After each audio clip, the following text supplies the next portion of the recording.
When folding paper, you need to be sure to do it on the table and not in the air. Use your fingers as a backstop. That way, when you're folding the paper, the next edge of the paper bounces against your hand and doesn't go anywhere. Carefully hold the two folded edges together and pull down the middle. Then crease the edge going up and down. This is just like when we went tap, tap, tap on the fabric. And this creates a fold in the paper. We can create all the same folds in the piece of paper just like we did on the washcloth.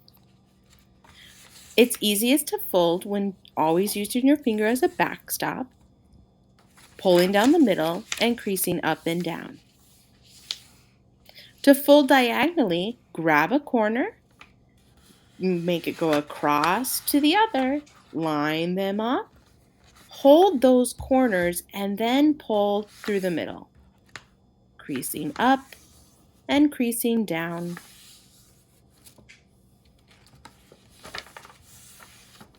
Sometimes folding paper can be frustrating. You really have to push and pull on the paper to make it do what you want, without pulling too hard so that you rip it. Use your finger muscles to make a crease. And that's how we can fold paper.